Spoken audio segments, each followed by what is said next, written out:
Okay. Okay. Hello, hello. Hi. How are you? Good. How are you? Good. Good. So I'm here with my friend Devin. She's someone I've known for over 10 years, and I wanted to start with a little question. Do you want to impress your friends like a culinary chef had plated your meals? Because after my friend Devin went to culinary school in Vegas, when she got out, everything she posted on Facebook was literally jaw-dropping to me. And I just wanted to see if she could give us a little bit of some of her wisdom on how you make these dishes look so beautiful all the time. And so I'm so grateful she's here with us today. Yeah. Yeah, I'm glad to be here. Um, I think one of the most basic things um is cooking techniques and colors on the plate. Um, for example, you want to try and have multiple cooking methods on one plate if possible. Maybe a steamed green bean and maybe a grilled chicken breast and maybe some kind of roasted potato or something. So you have kind of different sort of visual elements because all those cook in a different way. And with how they're cooked, um, they get, what's the word I'm looking for? They look slightly different. You're going to have the little char lines on the chicken breast from the grill, and the green beans are going to be a nice like vibrant green, and potatoes are going to have a little bit of that golden on them. So you've got already got some visual interest going on there with the different cooking methods. And also those items are all kind of different colored, especially if you get instead of when I say like roasted potatoes, maybe something that would be good on that kind of a plate, that's even though it's real basic, would be like red potatoes. So you've Mhm. got the nice like red and white from the potatoes. You've got that, grilled chicken, the bright green from the green beans. And another thing that's good to do, which would be kind of hard for the dish I just mentioned, it would probably end up being what I call looking a little TV dinner-ish, where the Mm. items are just kind of next to each other. That one might be a little hard to kind of give it that extra oomph. But another dish I made, which I don't know if you want me to screen share or how I can share. It's up to Um, you, whatever you. yeah, okay. The pictures you showed me were really cool, but you don't feel like you have to. Okay. Like for example, one of the dishes was at a personal chef event I did. It was in the summertime. So it was all very light foods. I did a cilantro lime white rice, and then I did a grilled shrimp, and then made I think it was a mango salsa or a pineapple salsa. I mean, either way, either one of those would go really great with Mhm. the dish. So what was nice is the rice had the little flecks of the cilantro in it. The shrimp had those nice little char marks. And the salsa, whichever fruit it was, they're the same color, pineapple, mango, pretty close. There was other elements in there like chopped jalapeno, chopped red bell pepper, chopped red onion. So it was a very like colorful and vibrant salsa. And that's a perfect example, that dish right there, of like what you were saying with the different cooking methods, right? Because your rice Yes. like steamed, your shrimp were grilled or baked, I don't know, True. but Yeah. and then the salsa was probably raw, so you have all Yeah. the elements. And that's so much And more like enjoyable on our palate too, don't you think? yeah, it was a really delicious dish. Everyone cleaned their plates, I remember. Mhm. And how I plated it is they were round plates, and I just kind of put a big, the healthy line of rice across the middle, and then lined up all the shrimp. They were larger, so I should say more like prawns. Line them up in a row on top, and then kind of spread the salsa on top of that, and then garnished with a little cilantro leaf. So it was a very kind of like tall and visually appealing, and a dish that had flow to it and height, and I already said tall, but yeah, No, so it's tall, it's real tall. we Yeah. do it's real tall. So when you can and you have something like that, or like rice or pasta or risotto or something that can go on the bottom as a base, like it's kind of how when you make a nachos, Yes. it's the same kind of concept where you kind of want to, I do anyway, because I'm a purist when it comes to I like to Professional. layer. Yeah. Yeah. I like to layer as I go, and then on top you've got all sort of the fresh ingredients. So when it comes, it's like nice and high and mounded and colorful. And so the nachos could be kind of like a good example of what to think about, especially if you're doing like a pasta dish or something. You just kind of build up from there. I've done like a fettuccine alfredo where I've made a little nest and I grilled like three giant prawns and like the super prawns Mm. and kind of stood them up with their backs against each other and then put kind of a little bit of um, like microgreen garnish kind of up in them and Yum. some other stuff like a cherry tomato and asparagus roasted. Forget what it was exactly. Sorry, No, it's okay. I had a I'm question. watching my example, but yeah. I had a question that I thought of Yeah. when you were talking about that plating and you said the white plate. Do you think it matters for the plating and the presentation if it's like a white plate or the color of the plate itself? Because your Sometimes, food is going to yeah. stand out more. Yeah, like they were white plates with the white rice. Luckily, the white rice had little cilantro flecks in it, so it still made it stand out. But it's like sometimes you just don't, you know, No, I'm just thinking at you most don't of have these to. restaurants, they are Yeah, white. So is there a reason? yeah, yeah. So Maybe, and there. Sorry, go ahead. oh, just maybe that way, like too, when there is that sauce on the bottom, you see it real clear, like it really presents the food well. I'm just thinking Yeah. this now too, so because I've got these yellow plates I want to throw away, but I'm not. Wait a minute, maybe I really do need to get rid of these plates because they don't stack well. They don't even make my food look good. Mine are blue multicolored mosaic. So yeah, my plating is rather difficult right now. But I do kind of like the white plates though, because there aren't a lot of foods that are white. You know, even mashed potatoes they're kind of more like an ivory color. But Yeah. I like your idea of, or you can like put a sauce down first, like a gravy or something, and then start building on top of that with mashed potatoes, and then maybe your protein and um, some kind of garnish or vegetable. Is there But that'll help it stand out. is there any tricks to getting that height? Like I feel like my stuff just kind of falls over, but it really is because I would usually do it more as you're saying TV dinner style instead of just making sure it is layered. So Yeah, as you just start to do it, it just kind of stays. Um, the things I would maybe stay away from are round things, like if you have small little potatoes and they're not, let's say, cut in half. Um, like a cherry tomato, if you put that on yeah, or cherry tomatoes. it would Yeah, roll off. But if you things slice that can it, roll off.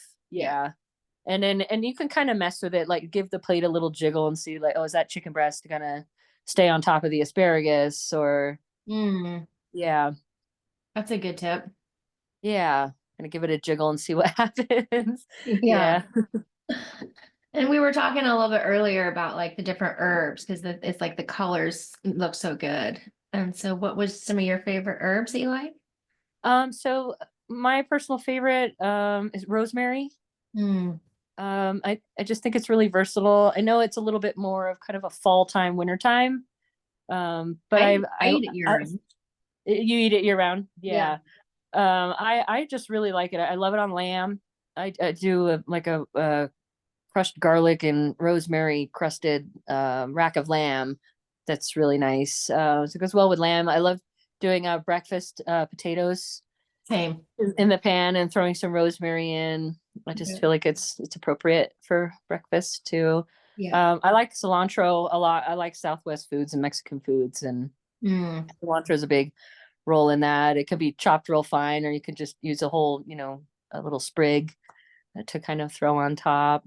And that's kind of what I want the audience to take away the most, if there is an audience and anyone's gonna listen. But it's really what you like. Like you said, you like cilantro, right? And some people Right, hate cilantro, but maybe right, parsley is right. okay.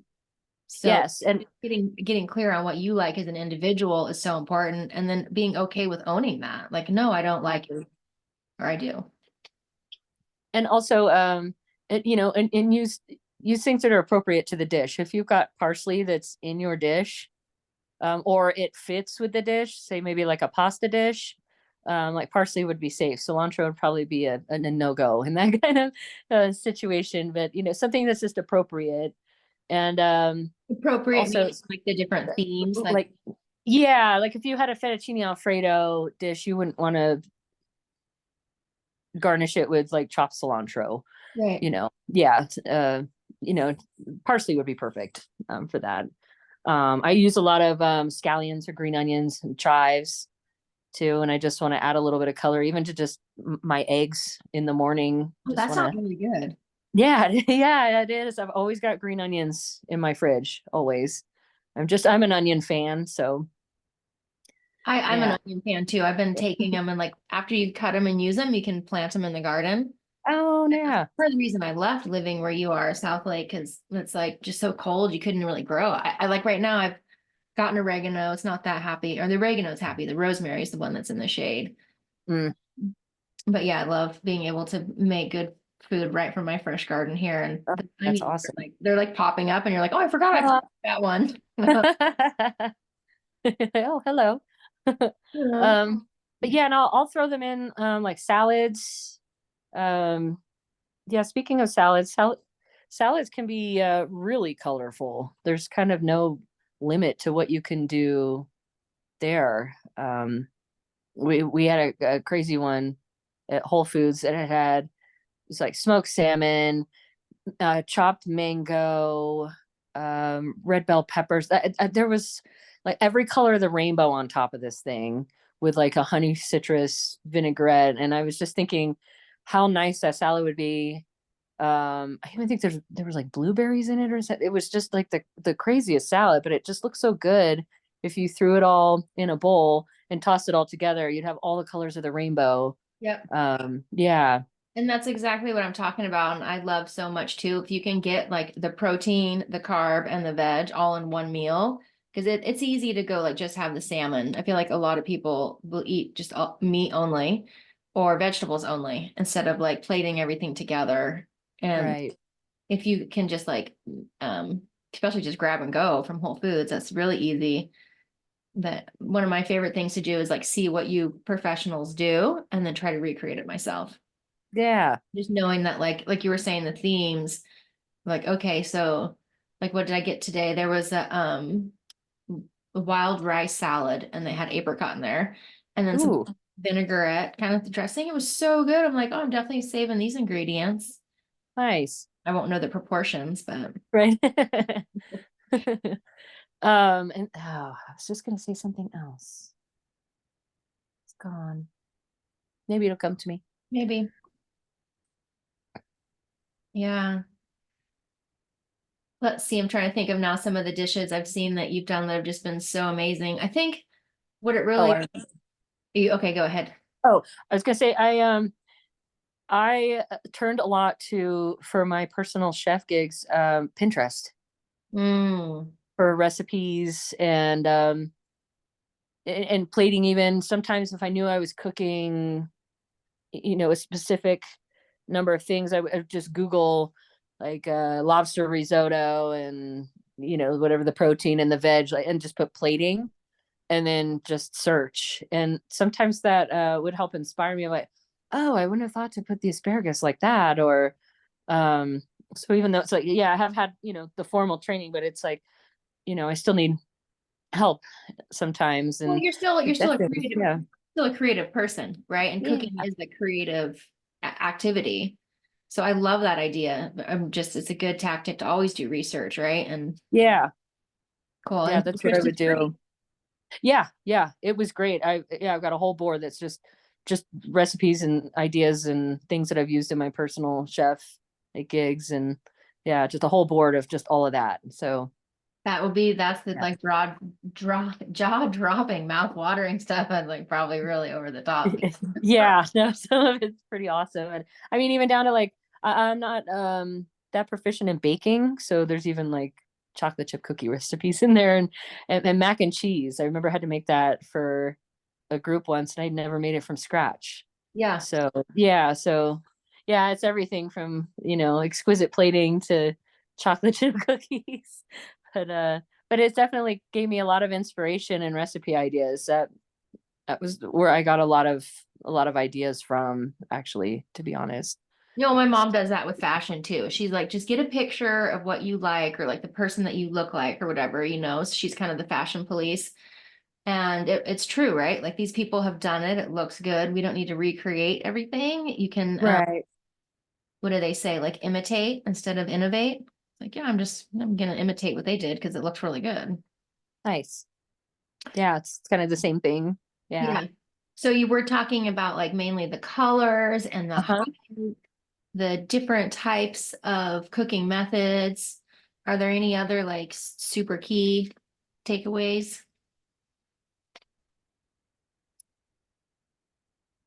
Well, for taste, um, oh, well, you probably always want to throw in more spices than you think you need. Hmm. Like not necessarily salt and pepper.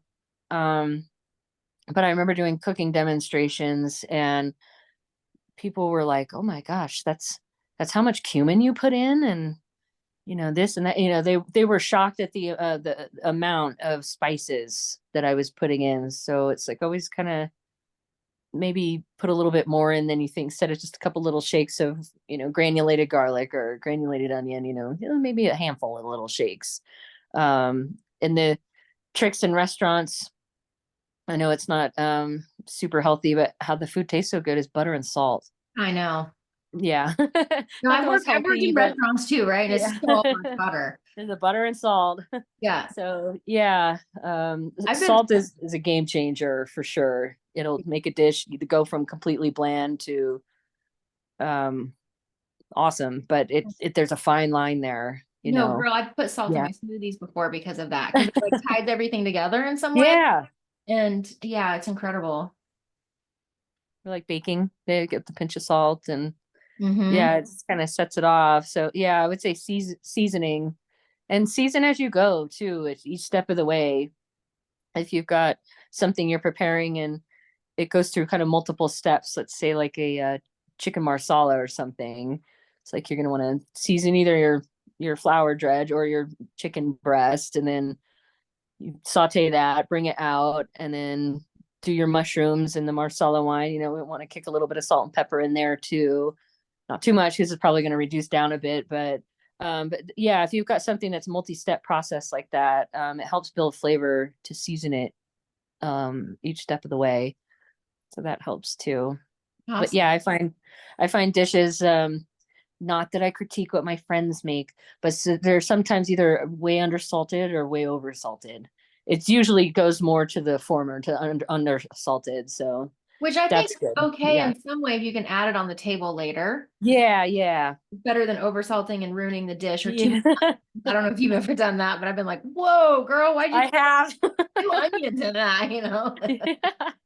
I was like, okay, this is inedible. What can I do to? And Yeah, then there's not really a lot of tips or tricks I can give with over salting. If it's been over salted, there's kind of no coming back from it. I know. So if it's something that has a liquid, like a little extra liquid can help, or maybe if it's something you could put something creamy in, like a little cream or milk or even cream cheese or something, that could kind of help tone it down. But yeah, sometimes it's just a lost cause. It's a lost cause. And what I think is really important too is for everyone to realize that like people are human and we make mistakes. Like I feel like I'm a pretty good cook myself. I know I'm a good cook, but I've burnt rice. Like if I'm in a not a very good like balanced headspace and I'm on my timer, it has happened and it's okay. Throw it away, start over. Like we can't beat ourselves up because it's like, okay, I burnt some rice. Like don't do that again, learn Yeah. from the mistake and now if the oven's on and try not to leave the kitchen. And I mess things up all the time, or I'll try new recipes where I'm so confident that all these ingredients are going to go really well together. After you start to do kind of a lot of cooking, you kind of get an eye for what you think is going to be good and what's maybe not. And Like and beans. yeah, and sometimes I'll make that. I'm like, okay, I'm not going to make that again. That was not a good one. But yeah, it happens. It happens in professional kitchens. It happens in my kitchen every day. Someone will be grilling chicken on the grill and just leave it on there a little bit too long. Next thing you know, it's black. Yeah. So You don't set a yeah, but timer for that, like 6 minutes each side or something for a thigh? what we do, it's mainly for like the salads, the wraps, and we just sell the paleo chicken on its own. We just score it on one side and then bake it off. Mm. Yeah, so it's you just kind of lightly score it so it's got the little hash marks. Okay. But the grill is like 700 degrees, 800 degrees. So you have to do it in batches. You can't just slap them all on and then turn them all, their quarter turn. And because then by the time you get to the ones that you first put on, they're burnt. They're burnt, So yeah, because it's that yeah, hot of the grill. and we forget about stuff in the oven all the time. We've had like sweet potatoes come out like charcoal. So, it's like you said, we're all human, and we all have a good laugh and it maybe haze the person a little bit, but Yeah. because yeah, we've had some pretty burnt stuff. Yeah. But it's like we all understand that, you just make mistakes, you get sidetracked, and sometimes your timer goes off and no one tells you. And Yeah. it's just we're all, you make mistakes, like you said, just throw it away, start again. I So I do yeah. like too how you were saying that some things that you made first time you won't make again. But I know for me, like with the country potatoes, every time I do those, they're pretty good because I've been doing Oh, it for nice. 20 years, right? What do you think are some of your go-to, like every time you make it, it's your favorite thing and it's gonna turn out good? Probably my country potatoes. I'll cut them either. It depends how big they are. I use the little guys, quarter or half them, boil them for about 20 minutes, drain them, then throw them in a pan with oil and seasonings, and just let them go for another. It usually takes about 15 or 20 minutes. So it's like an hour-long process to cook these things. Yeah. But that's when I'll use like rosemary or sometimes some spice blends that I have that, to save a little time, and just kind of crisp them up. And they're always just so good. And that's literally the process So to good. make those. Yeah, I make them for breakfast. I make them for dinner. If I make them for dinner, then I'll have the leftovers for breakfast the next day. Those always turn out really well. And then there's a go-to like Dijon vinaigrette salad dressing that I make. It just it's super simple, and it just that's another go-to. It's not really a cooking related thing, but yeah, it hits a home run every time I make it and bring it to like parties and stuff. I think it's awesome to So have those right in our toolbox or our back pocket. yeah, And like, oh, I know I like this, and it's good. It fills me up. And I mean, they never go to waste, right? Isn't that kind of what we all want, to like have good, healthy food that doesn't go to waste because you're eating? right, right. And sometimes if things are, you know, gonna turn, I maybe, bought a thing of cut watermelon and I'm just not eating as much of it as I thought I would. I'll freeze it. And Totally. then yeah, and I made a really yummy watermelon smoothie yesterday with it. So yeah, sometimes my eyes are a little bigger than my stomach at the supermarket. So that Well, has saved me a lot too, is yeah, or cooking something right before it's about to turn, and then you can extend its life a little bit too. right. Yeah. That's another super good tip. Yeah, because I live alone right now. I do use the freezer a lot, Same. and it seems to be just like great because if it's something's on sale too, or like a good deal, I want to buy it and know that I can freeze it or use half of it, kind of thing. You mentioned about the spice blends, and I know here at my house I do a what do you call it? A fajita blend. So I'll do Okay. paprika, the garlic powder, and my dried oregano in there. Um, and that's super cool. I want to start making more different blends though, because I feel like that's such a great time hack. Like instead of adding like the cumin for the Mexican and this and that, like Right. having more blends like that would be awesome for me. And I'll be honest, I cheat and I'll buy the store-bought blends or Oh, I do too. blend yeah, blends from like the local butcher shop. I've got a really great blackened seasoning from the local butcher shop here. There's a Caribbean jerk seasoning. I think it's McCormick's. It's excellent. I'll Mm. make sweet potato fries with it on there. Curries. I've got like a roasted vegetable blend that I use on those potatoes. And they're just kind of like when you're in a pinch for times, like you said, you don't want to have to be measuring out a bunch of things. Just put, a handful of dashes of those in Yeah. and Well, I know too, yeah. I've got one friend that thinks it's nuts that I have like tarragon, cumin, like so many different spices. And so for people who don't want to invest in like a whole spice cabinet, those blends are great because you have Oh yeah. 10 in one almost or whatever. So let's And see. I've got my go-tos. Salt, pepper, obviously. I've always got granulated garlic, granulated onion, cumin, chili powder. I've got a chipotle chili powder right now. It's real nice. Adds like a smoky flavor. Um, You ever put that yeah, like those are kind of thing? sorry. Chipotle ranch. Have you ever done that? Put the chipotle in the ranch. It- oh, no, I've had it. Yeah, I I love haven't it. made it, but I yeah, love it. I have That's had my it. It's favorite. really nice. So yeah, those are kind of my go-to. I put them in a lot of stuff. It seems like whether you're making like Italian or just American flavors or even Southwest, a lot of those same ones can go. They're pretty versatile. I just love what you're saying though, because I really feel so strongly that the spices are what makes the food good. It's what spices it up. And that's what does Yeah, elevate your plate. And, whether it's the garnish on the top or like now you're teaching us the spices actually in the meal, not only are they like potentially medicinal, because they can right. be, you're making your food taste good, which is so important. And people think healthy eating can be so bland and boring, and it is not with spices and No. herbs. And then you've got a whole citrus world out there. Yeah, Well, we live onions. in Yeah, all there's on the citrus world. the citrus world.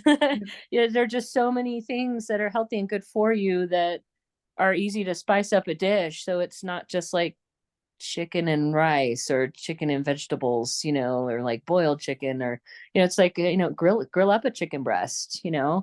Um, you don't Back have to the to. rosemary, right? Like, isn't it Yeah, rosemary and just olive oil, I think is like, and lemon. That's it. Yeah, right. Lemon and rosemary. yeah, I do that.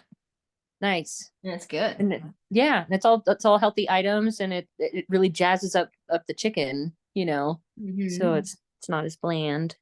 It's almost too, right? Like if you have one chicken and if I have like a whole bird and I butcher it myself with the different spices, you can have different flavors. So maybe I'm barbecuing Yeah, some I'm gonna do just more of like chicken piccata kind of thing, or some I might just do chicken nuggets or whatever. But it's because of those spices where the chicken tastes different. So I love that. yeah. Use it in many different ways, and that's um I don't know. I'm sure people realize this, but some may not. But the more that someone has to break down an animal, the more expensive it gets. So buying your own chicken like that, and just breaking it down yourself into the main, four components, um, it costs a lot less. You also get The bone. the carcass, so you can make stock out of that. Yeah. And that's another thing too. I used to I haven't in a long time, save scraps that go into stock, like vegetable scraps, carrot tops, onion ends, celery tops, um I've anything got a that's bag kind of. in my freezer that's veggie stock, Yeah, just for that kind of stuff. Yeah, it's exactly yeah, what you're saying. So you're making a stir fry, the carrot tops go in there. I've been doing mushrooms in there too. And one time I nice. had some beets and I was like, oh, I'll try that in the stock. It turned out so good, girl, because that red Wow. color. And I'm like, Yeah. this is like a nourishing broth. Like you really felt beautiful and like, oh, I'm so glad I usually would just throw the beets in the compost. I was like, yeah, I'm gonna do that again. Yeah, that's a good trick. So then you're not having to buy, if you're going to make, let's say, like a chicken soup, from scratch. You've already got your chicken carcass, which you can freeze, and then um, you can thaw it if you want, or just go straight to simmering it, because it's going to simmer for so long that it'll cook. Um, and you've got all your scraps. You don't have to go out and buy all these things individually.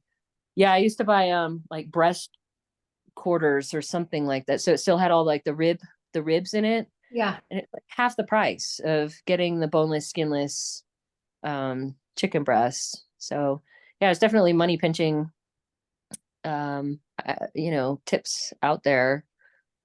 And yeah, Yeah. lean pork chops are pretty cheap too. I just got one the other day it was a large bone in actually, and it was like $3 and some change. So I love that yeah. with apple too, right? That's a good combo. Oh yeah. Oh yeah. That's So something my good. mom taught me is like having that bone in, like you were just saying with the pork, always makes the meat taste better. Yes. Seems like it's true, right? Yeah.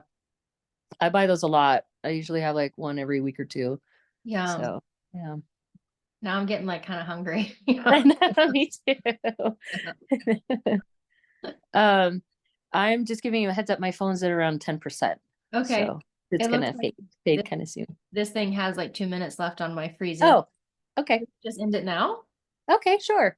Well, thanks so much for your time. Yeah, you're welcome. I'm glad I could help answer Nice, questions and stuff. nice seeing you. Yeah, you too. If possible, we'll do it again. Yeah, okay. Yeah, anytime. Bye. All right, bye, Suzanne.